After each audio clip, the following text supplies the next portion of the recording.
common experience, but in two different countries. I grew up as a boy after the Second World War in Britain, and it was an experience which for me left many memories which have shaped or helped to shape the way I see the world and the way I feel about things. I'm sure that your experience in Germany after the war has left memories and marks which are extremely important in your work. Can you tell us something about your childhood in Germany after the war? Okay, I try, but we didn't prepare any questions. I don't know what You weren't ready for that. Okay, I had a childhood I am post-war, and I had a childhood with four sisters, brothers, and my father was a soldier in the war against Russia, 6 years, and he was proud of it, and he was a Nazi. And but he came back safe, not only a little bit injured, and he was proud to be a soldier even after the war. And in the beginning, when I was a child, I couldn't understand. But later, I saw the whole complex of the war with Hitler and things like that, and I tried to do something in the way, let's say, never again. This is maybe some slogan in all my work: never again a war or a violence or something like this. And that's the reason I made cartoons, posters, and other things, remembering the war or the time of the war and the victims. When you see in the period I made with the colored pencils, there are, for example, there is a picture of a soldier, a permanent soldier laying there dead or something like this, or war in the desert, or Hiroshima. There's a picture of Hiroshima, 6th of August, where I tried to reconstruct the moment, 8 o'clock in the morning on the 6th of August, when the first atom was in the air and spread over, and there was no photo. There's no photo. Can you stop there for a moment? Okay.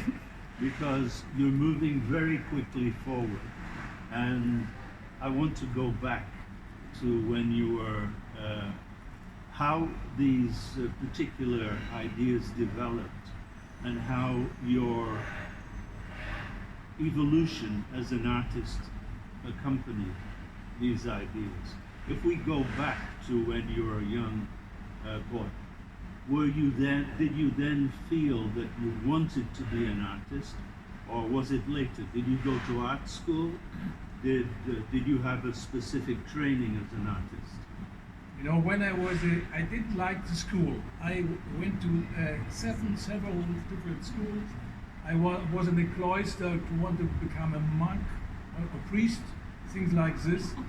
And I had a lot of teachers who have been at that time in the 60s still Nazis and behave like this. Maybe they have not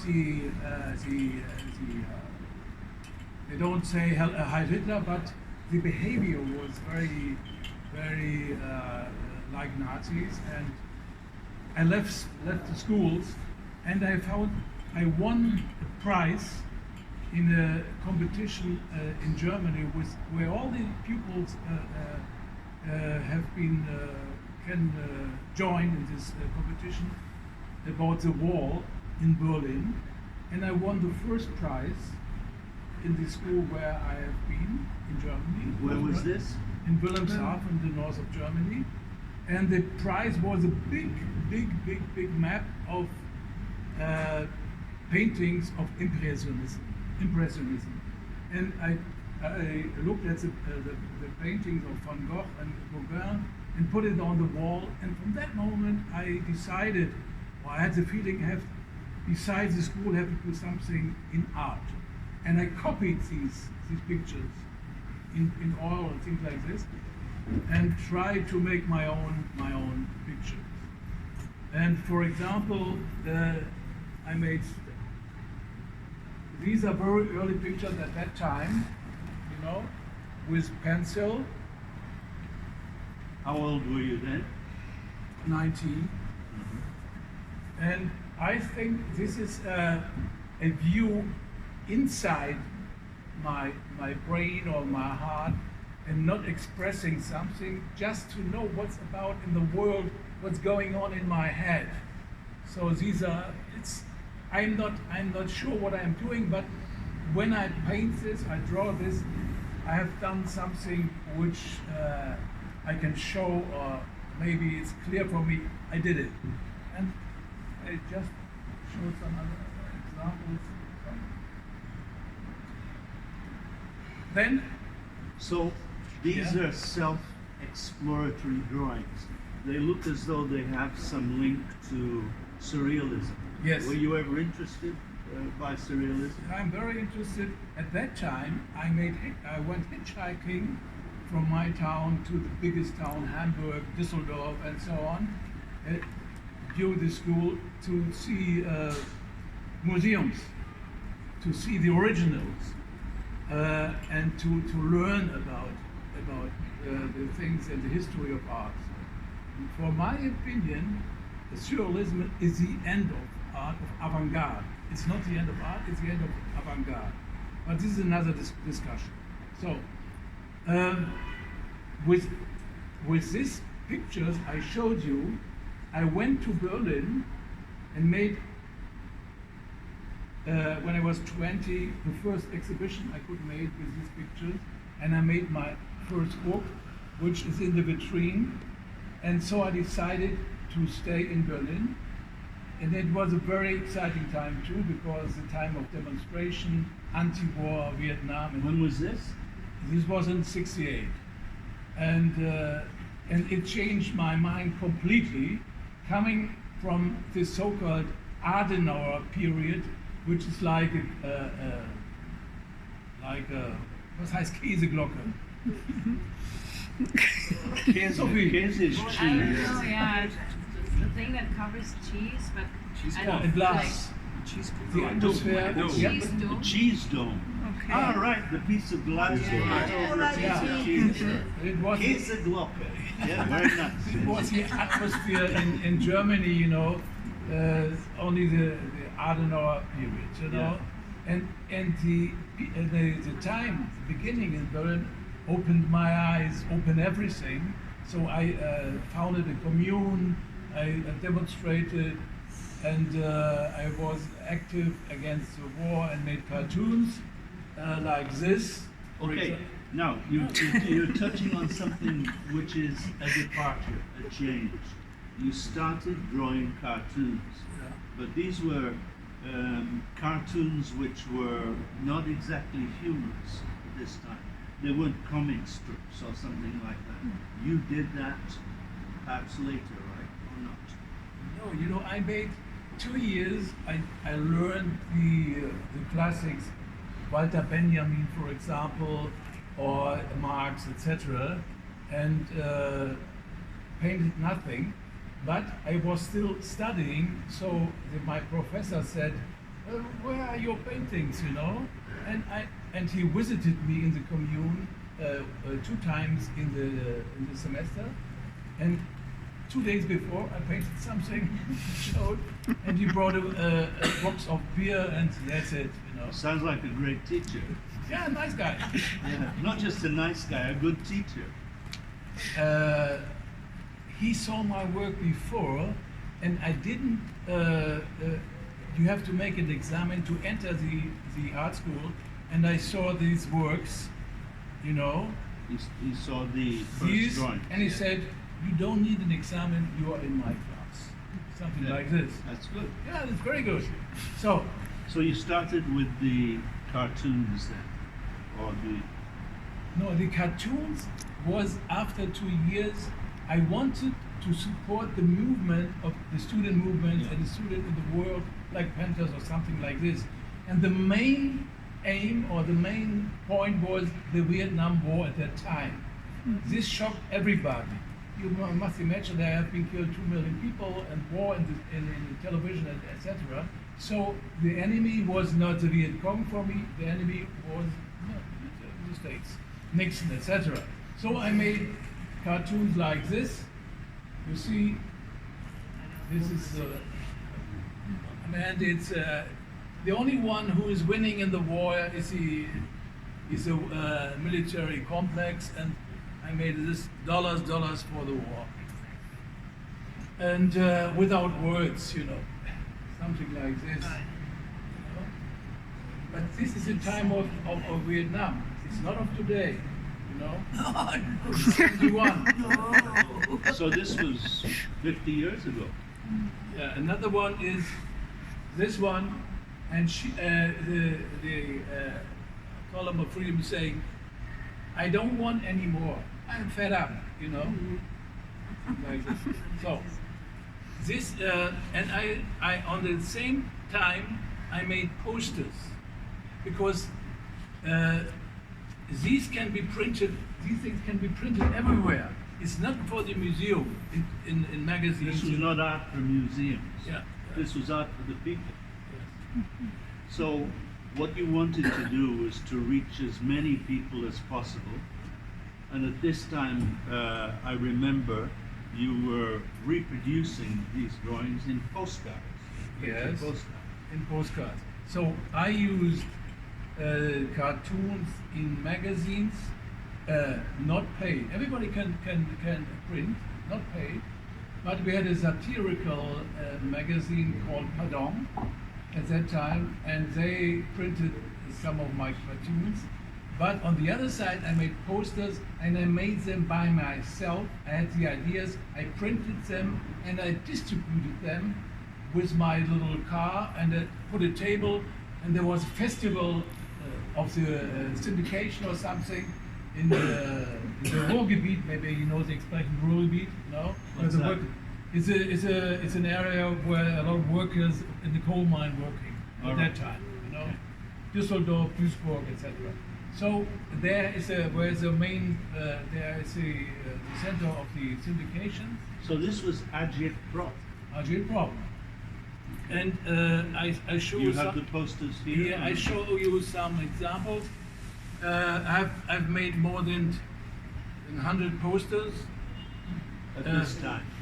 At this time, yeah. And I brought only these which are forever.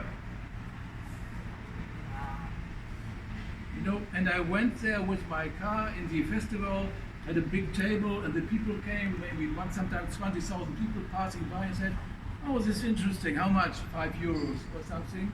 And they put them at home at the wall, or use that in the street. This was the idea. And this too.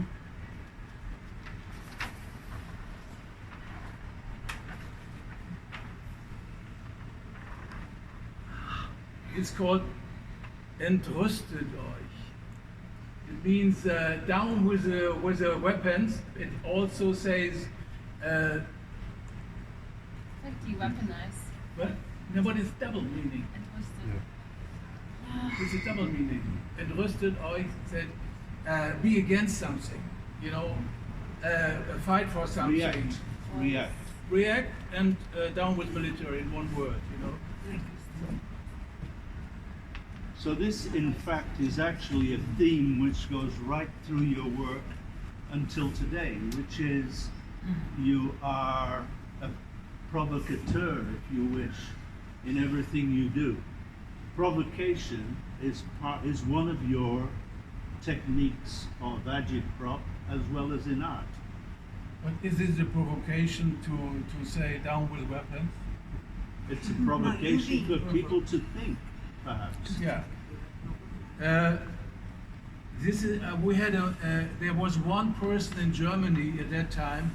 His name was Strauss, Franz Josef Strauss, and he was Minister of Defense, and he was fighting for the atom bomb, you know, and atom energy and things like this. He was a strange character, very intelligent, but I think very dangerous from Bavaria. So I made more than 10 posters against it. It's one of this is here an example. It means one bunch of flowers for Germany. A bunch of flowers is the name of the Strauss, you know. Okay. And you see what he wants. He wants more weapons. So, and it's strange. In 2015, there was 100 years of Strauss. There was an exhibition in Bavaria in the so-called Stadtmuseum, and they have a big collection. They have all the Strauss posters for me, and they showed this in the exhibition of Strauss, 10 different posters, and I was very proud later because before he attacked this Strauss, he wanted to put me in jail and things like not in jail in trial. So I had a lot of problems with politicians and with the police. I had phone calls, we kill you, or I had one big thing. You want to? No, what I want to do is to ask you something. Can I? Yes. You don't have to sit down if you want to go on. No, I'm interested as well in the technique that you're using here. It's a technique which I think is called photomontage. Yes. And it's a technique which was made very, very famous by a great German artist, Helmut Herfeld or John Hartfield, during the Second World War. And I'm just wondering whether or not your inspiration came directly from Hartfield, or did you have to reinvent this process for yourself? I like Hartfield very much, but he is not one of my favorites. When we had this demonstration in the streets in Berlin and everywhere, the students took posters of Ho Chi Minh, Che Guevara, Karl Marx, Liebknecht, etc. So I was thinking, when there is a market or something where they want something to show in the street, I can change from these icons to something else. So I was thinking I'm using the posters and photo montage by myself. I didn't know Hartfield before because Hartfield comes from the east and was not well known in West Germany like Brecht. You must imagine that Brecht only in the late 50s, beginning of 60s, have been becoming known in West Germany. He was a hero in the east. So this was a contrast in the Cold War. So later I made a very, very big book. You see in the exhibition with an English collector, David King, and it's about Hartfield, the life of Hartfield, for the Tate Modern in London. Yes, I think this is an extremely important book. Of course, David King in Britain is a very well-known collector, or he was. He's since died.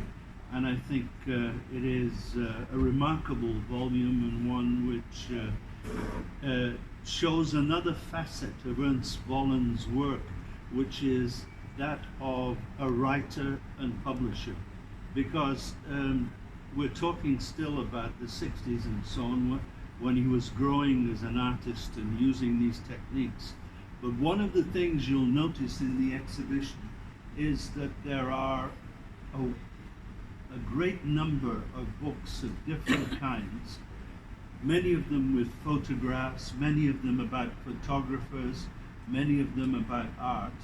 And I don't know how many books you've published so far. Perhaps you know yourself. Can you tell us about this aspect of your work before coming back to? You know, I have, when I work, I don't know what I'm working, it comes. It comes. I have an idea, I'm independent, working since I was left high school or academy, and I'm freelance. So when I have an idea... You've always lived from your work. Yes, very low budget, but it's okay.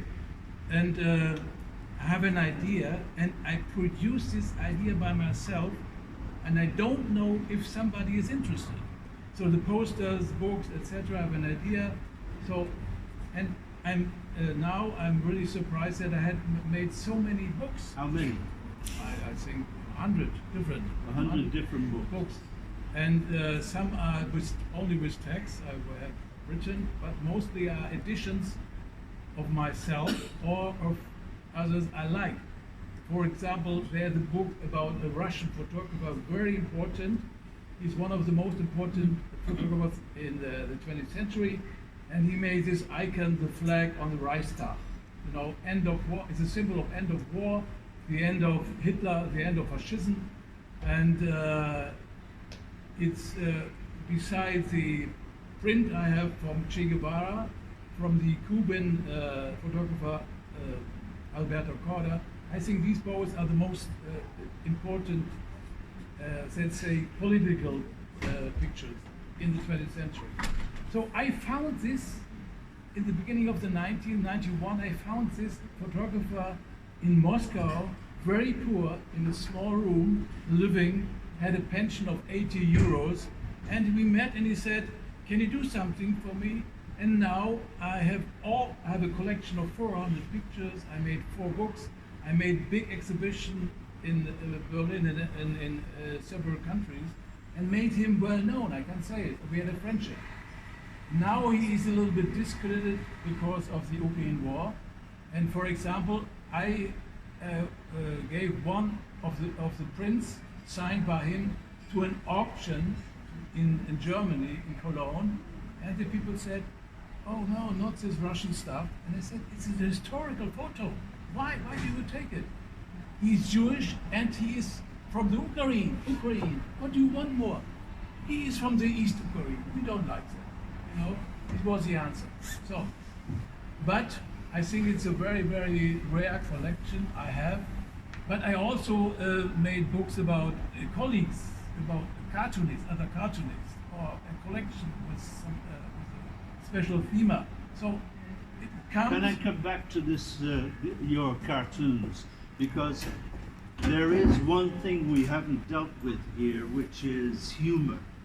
And humor, irreverent humor, is very much part of your work, as we've seen. But in fact, you produced a whole series of cartoon books. I remember there was a boy who was involved in different kind of adventures called Fred. Fred and his son. Fred and his son. Fred is the father and the son. So this is one of the things which is so difficult for people to understand about your work, that you have forms of expression which are apparently subversive of each other. In other words, you have work which is about war, catastrophe, natural disasters, and so on, and then you produce a humorous book, for example, about Fred and his son. How do you explain that? That's something I've never written. I have not to explain it. Why should I explain? You know, when you are an artist and you want to have success, or a cartoonist, let's say a cartoonist, you have to do all the time the same. And I never do this, you know. If you are an artist who want to have success in the market, you have to find a label, to create a label. I don't take care. I make what I want, and I find the formality or the formal technique to express it. The videos, for example, there are the latest things, you know. But are there several Ernst Vollands? What do you want to know? Because the things are so different, from the same period. Some of them are humorous, they are light-hearted social criticisms, and then at the same time you're making these really serious comments on society So, and war and so on. I have now one where maybe it's an answer. I made this for a magazine. It's in advertisement against Jägermeister, it's a very well-known product, and the poster looks like a real advertisement at that time, printed everywhere in every magazine.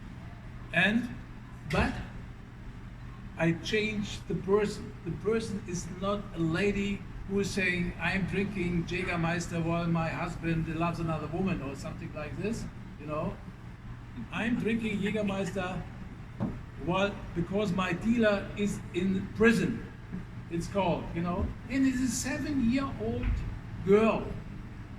And when it was published, there was a big attack from Jägermeister.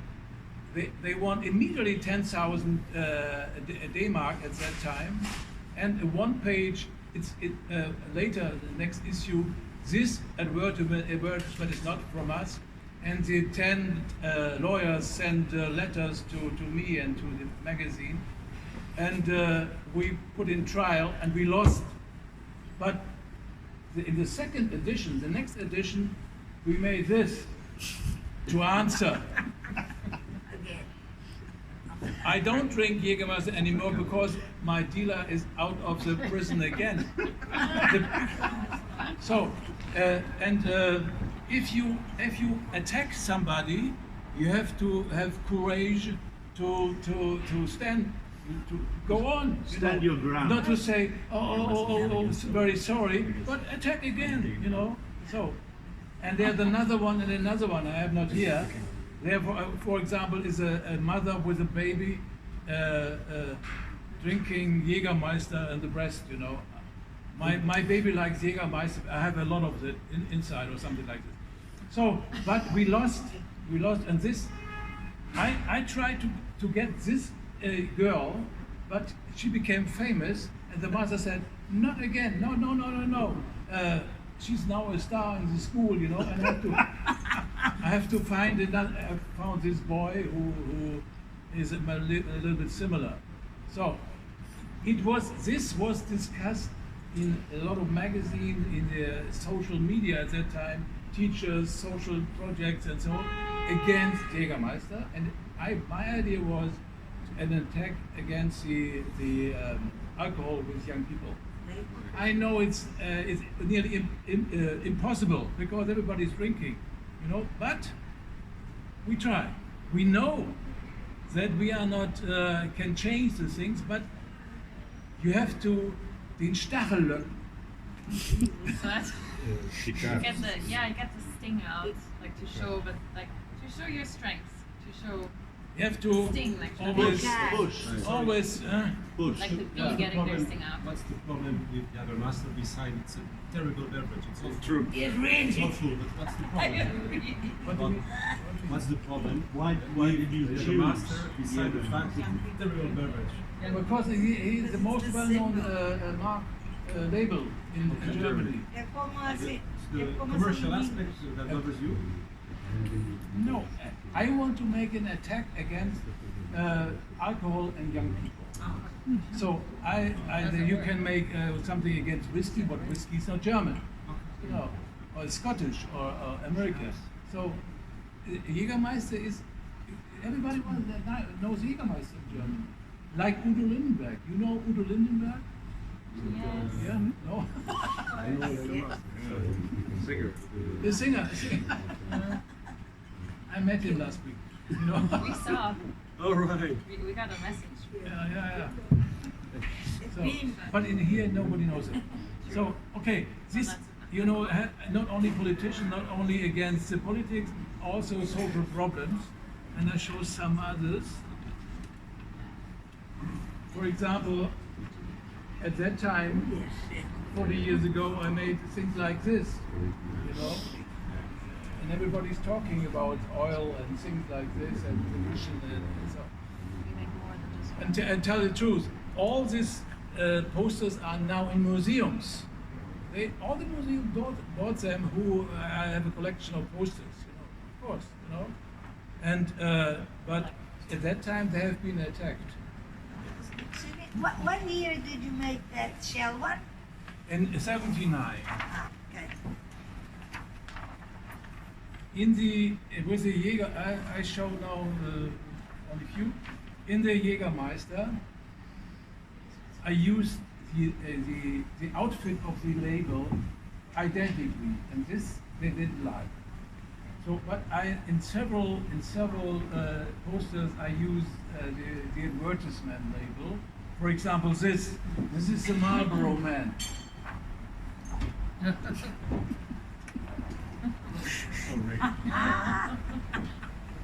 And the taste of freedom and adventure, you know. And when this was printed and Reagan was in Germany, this was taken away from the police everywhere where it appeared, and they came into my house and take all the prints I have and gave it back 2 months later. Oh, nice of them. Nice. It's good attitude. So it wasn't convenient at the time. No, so I want to show these two small ones. This I finished with the posters in the end of the 80s because the left-wing movement disappeared, the bookshop disappeared. I couldn't travel around. Nobody was really interested. There was a new kind of young people. I call them the elbow people. You know, to make business. And so still, this period is still going on. But I made 5 years ago, I made a poster and a video about this guy. Everybody's knowing, Good. you know. And What year? 2017, you know. 2007, 17. 17. At 7, you don't know him. That's true. We didn't And- know him then. I'm not supported by anybody. I work absolutely free, and what can I say? I have never had any scholarship or won any prize or something like this for my work. But a friend of mine last year sent this to a competition in New York, and he said, you never would do this. I pay $150 and send the print, you know, and you are in the competition. So he did, and I won the first prize. Wow. Nice. But not paid, only honor. And we still have a peace movement in Germany, and they called me, and it's very small now because it's not so easy to fight for peace in Germany, because I don't want to explain. But and I made a small poster for, this is the last one published in the last weeks. Is this, you know, and the soldiers are saying peace, salam, mir, paz, freedom. And the thing is, mir and mir is the same expression Ukraine and in Russian. So that means stay together or something. And it's written, war is the most crime in humankind. So this is my position. I'm against war, but I don't decide. You know, it's a kind of pacifism. Okay, so there was a change in your work after this period of agit-prop militancy, and you stepped back in a way and reinvented yourself and decided to use techniques which were more familiar to people who saw art exhibitions. This, I think, was a big decision on your part. Why did this happen? Can you put your finger on the moment and how it happened? I think I know. Good. And I was working with photomontage and photo at that time, and I was interested in general in photography, and I started to find a collection of so-called funny photos. And then I founded an agency for funny photos and worked on myself, learning what is photography, history of photography, what is a good print and things like this. And So you had an agency, a photographic agency in Berlin. in Berlin with a partner, because I had a creative part and he had the economy part. Alone I couldn't do this. And how long was this? How long did It it? finished 3 years ago, because now you can find the photos for $1 in the internet, which I sold maybe in '89 for 2,000 euros. A very nice, funny print. But besides the funny part, I was interested, as I said, in all other photography, and I collected photos, and I met this Russian photographer, and I have the biggest collection of them in the world. He published books and made exhibitions. But other very interesting photographers I met, for example, Robert Doisneau. Everybody knows the picture with the kiss in Paris, or the Picasso with the little bread, or things like this. So I met these people, I made interviews and published this. But for my own work, I was thinking I have to do something with photography, but I don't want to make pictures in the outside. Everybody's doing pictures from a tree, an apple, a nice woman, or the Rolling Stones.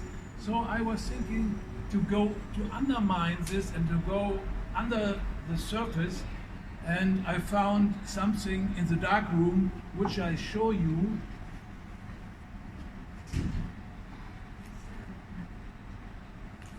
It's a so-called blurred picture, and it's a person maybe you know, but you don't see her. That's astonishing. You know, but it's not. She maybe, but it also can be a person, a woman, dead or something. But the effect is, and I was very astonished by myself when I found it in the dark room. It's Anne Frank. So you were experimenting in the dark room. Yeah. And as you were doing the experiment, you discovered that you didn't need all the information in a photograph to recognize it. Is that correct? Yes. Our brain has gespeichert. Imprinting? Has a memory. Has Richtig gespeichert. Yeah, it saved it. Saved it. Our brain, everybody has seen the original photo all over the world and has saved it, archived this photo, and when you look at it, it is strange. It comes in your brain and you see the original photo and you know this is Anne Frank. This is very strange, but our brain So is there like is a moment of recognition, but there is something more, because you have to work on it. You have to use your own brain. You have to contribute towards it. And that is what you're inviting people to do. Yeah, everybody has a chance. You know, this is a small edition. Normally they are 1 meter and 1 meter 20 big, so that the contrast to the original is very big. So it's not so easy to find out very quickly. And this has no title. It's called E9, because when I write Anne Frank, it doesn't make sense. I had an exhibition in the Historical Museum in 2006 in Berlin, and they said, oh, we have the original Anne Frank. We put this beside. So it's very interesting. I said, if you do it, I call my lawyer, you know, it spoils everything, you know. So, and these are icons. I use icons in our memory is full with photographic memory. The period of photography is not very long. It's from 1839 until now, but it's getting less. Now videos, films and things. But at that time, maybe 50 years ago, or when she was killed, photography was the main thing. So I made several, and maybe you will find out. Just stop for a moment, okay? Here you were manipulating photographs or recycling them using photo montage techniques. You were cutting them up and reconstructing them. But here what you're doing is you're using them in an entirely different way by asking us to do the work.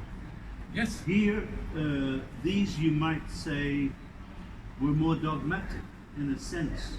You gave all the information and you shoved it down people's throats. Yes. But here, this is a different strategy.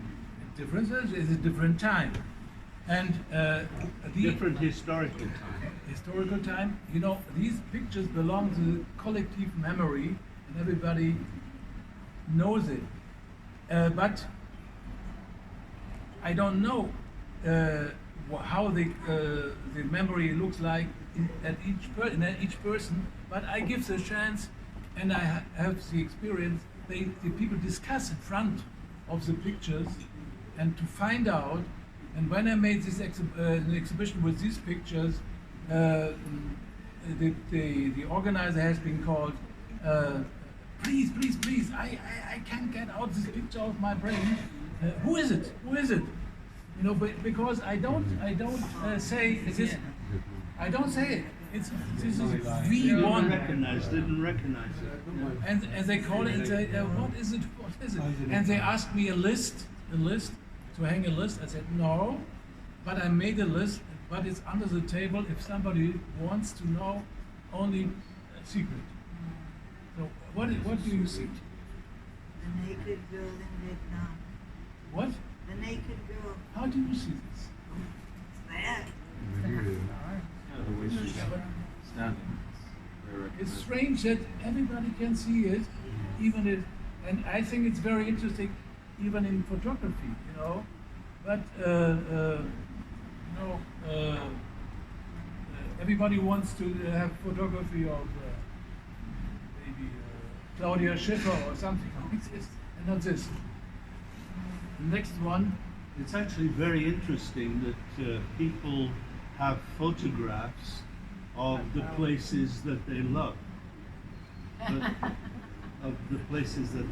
But in fact, what you're doing here is showing them images, as you say, iconic images, which are uncomfortable, which present problems, which don't allow them to sit back and enjoy.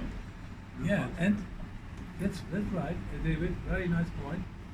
I want, through this picture, I want to show in a new way this picture with a new form, with a new kind of art, and to memorize the time and talk about this, to remind. And this is my what I want. I work with memory. To revive uncomfortable memories, Yes. which have been archived, put away, and hopefully forgotten. No, not forgotten. For example, the Anne Frank picture is used and printed so often that nobody looks really at the picture because there is an inflation in icons. What is this? It's at the Olympics. It's at the Olympics, but is it related to the Black Panthers? It's the. Good. Very often, very often the people say there's somebody's hanging. Ah, right. Like It's not. It is not. It's here from the Olympic Game, Mexico '68, the Black Panther, the two ones, and they had a great problem to do this in the public, you know. And fruit. strange The fruit. hanging, The strange fruit is a different thing. hanging of the black people. It's connection. Yes. Strange fruit. You know Strange Fruit, the song? Yeah. Very impressive. So let's show another one.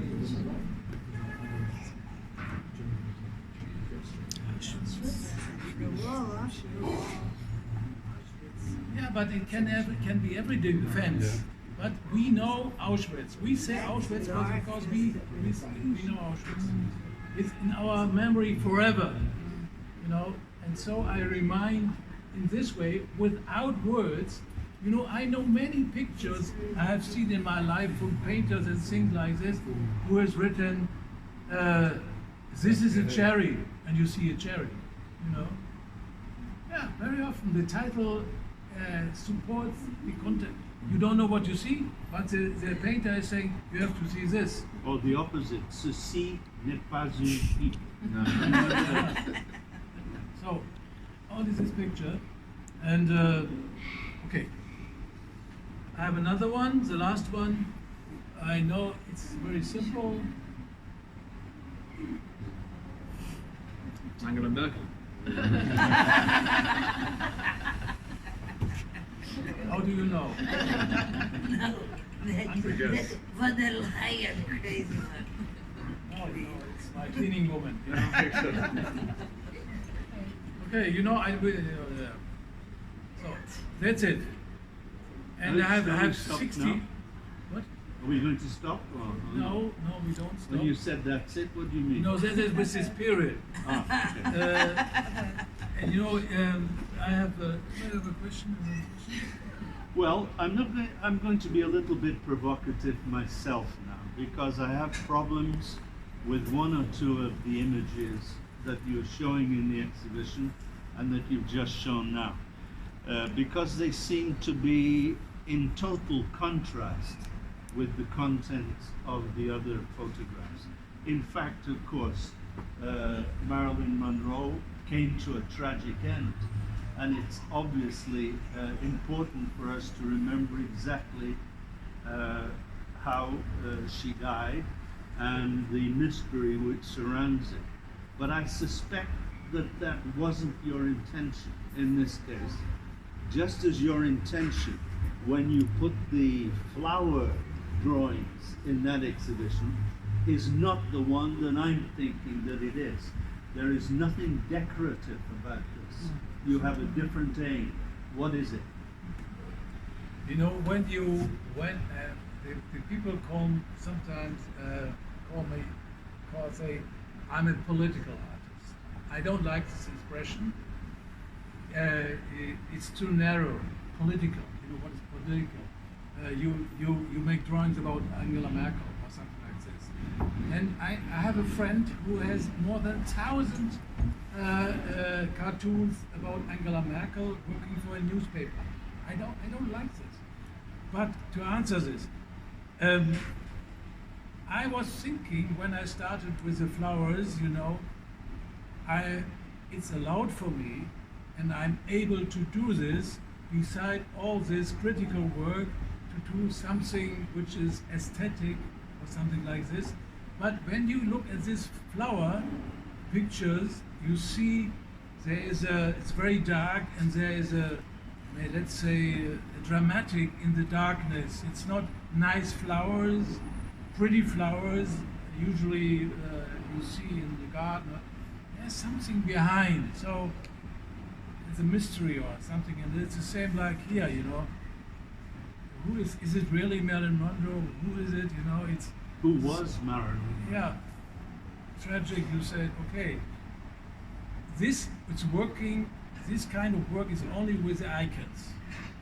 And I have from a professor who was working about me said, this is unique. This is new worldwide. What I did is unique. Nobody did it, because in photography there's so many. You can't imagine how many different kinds of photography we find in exhibitions. Everything is done and everything is said. It's very difficult to find something new. And it's very easy now using digital techniques to manipulate photographs. as you said yourself. Yeah, I can talk a whole evening or a whole afternoon about the fakes I made in my. This is very interesting. Yeah, but it's too long. It's too long. Okay. They want to go now. You know? Okay, so do you have any questions for Ernst? I'm sure he's raised a number of things. Now is your opportunity. You have a question in Portuguese or English or German? Otherwise, we'll go and have a drink and see the show. Could you just Here you are.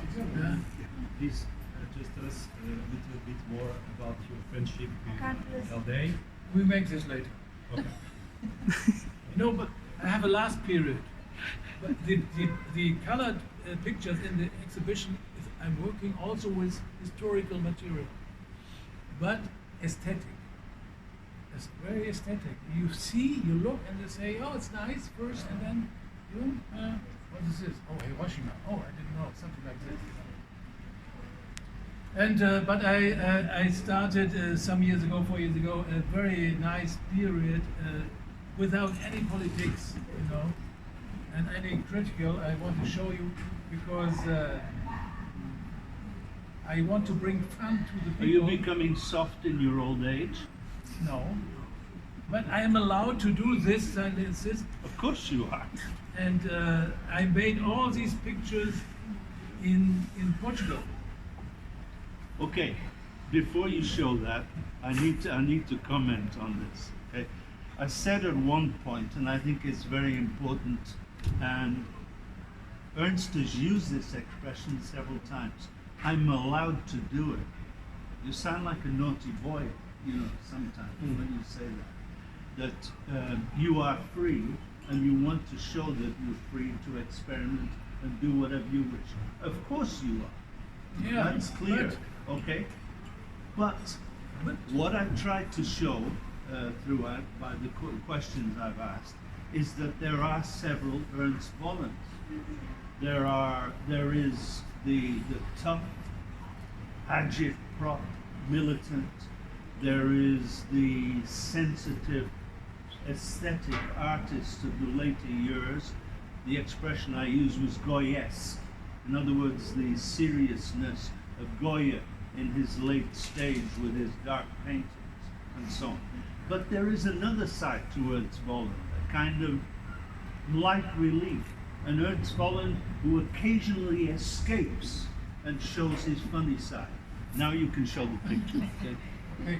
Now, and you can contradict me, of No, course. no, but you know, I have some friends who also painters, and one I like very much said when I showed him this work, he said, "You can't do this. This is not serious. No, you can do this. You cannot do this. It's not serious. You have such a big critical work, and now you come with very soft drawings. You know? But these are very serious. Yeah, these are international language, no text. Everybody knows, and I can show everywhere, in every country. Everybody knows tomatoes and lemons, you know, and couples. This is hanging here. I show some of these. And I found all these fruits and legumes in Portugal in a house with a garden. And I painted all this there. I put the tomato on the table, and then with a pencil, and then I take a photo, and then it's printed.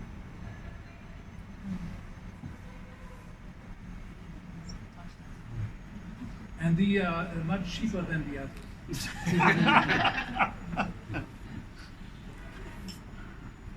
And they are 50 now, and I show a few.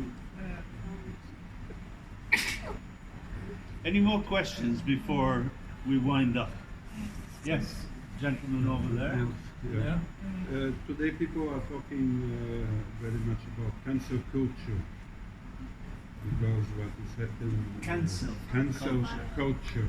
You know the word they are Cancel, using, for example, in Documenta, when they obligate the artist to take away his picture and all these things. Yeah.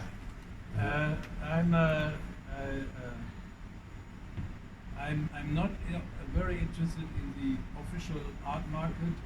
And when I was young, I went to the Documenta, but this time, but then not very often. But this time I especially went because of all the magazines and newspapers attacking this Documenta, and I want to see by myself what's going on.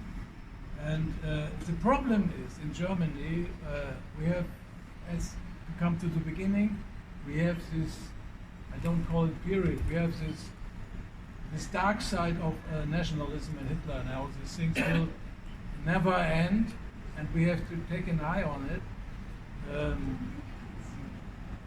We have to be careful to talk about it. And if there is anti-Semitism, we have to say not immediately no, but we have to be respectful against Jewish people or as any kind, and towards Israel and things like this. But in this case, I think it was a campaign to discredit the Documenta. They have been invited, these artists, and the newspapers have been full with always anti-Semitism, and there was one big picture with a small part of anti-Semitism, maybe, and it's not right to hang it down. Take it down. Take it down. You have to talk about it and discuss, but not hang it down. So. And I was there for 2 days, and it was a very nice atmosphere. I talked to many artists. There have been exhibited 1,100 artists. Nobody talked about them. There are no show, only with some pictures. All the time anti-Semitism. I didn't like that. Any more? Okay. What? The last. No, I'm interested particularly in the kind of work that Ernst presented here in Tinta, because in the originals that we aren't seeing, because they mix a little bit the two techniques that you showed here. You work with photos, pre-existing photos that you appropriate, and then you work above it. Yeah. I guess with some kind of the intention that you've made also with the pictures of blurring the images, and that we reconnect. Here it's a kind of contrast. I think you destroy it.